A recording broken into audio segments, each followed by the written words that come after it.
কুড়িগ্রামে চাকির পোষা সহ বিভিন্ন বিলে এখন শোভা পাচ্ছে রাশি রাশি রঙিন পদ্ম আর শাপলা ফুল।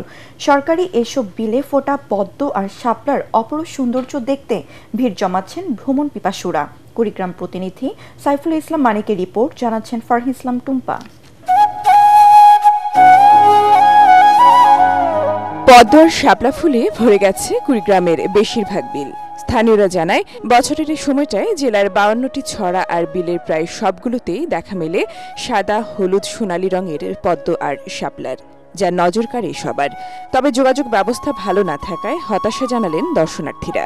লোকাত ঘোরাফেরা করার জন্য, মনে কর সৌন্দর্য দেখার জন্য, আবার উপভোগ করার জন্য। ছোট ছোট বাচ্চাগুলা স্কুল দিয়ে আসিয়ে আমার লোকে চড়ে, আমি ঘুরে নিয়ে বেড়াই। দখল দূষণের কবলে প্রাচীন চাকিরপাশা বিলে এখন মাত্র 30 একরের মতো জায়গায় ফোটে পদ্ম আর শাপলা। দৃষ্টিনন্দন ফুল আর বিলের পাখির কলকাকলি সৃষ্টি করে এক অপরূপ দৃশ্য। আমরা আসি, দেখি, অনেক ভালো লাগে এবং কি আমাদের বন্ধু বান্ধব, ফ্রেন্ড সার্কেল, ওদেরকে নিয়ে আসি। পদ্ম ফুল ফোটে প্রতি বছর এগুলো হয়।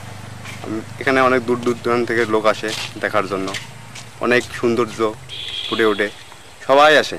স্থানীয় কিংবা সরকারি যথাযথ উদ্যোগে এই বিলগুলো হতে পারে পর্যটনের গন্তব্য, এমনটাই মত প্রকৃতিপ্রেমীদের। Bureau report, ATN Bangla.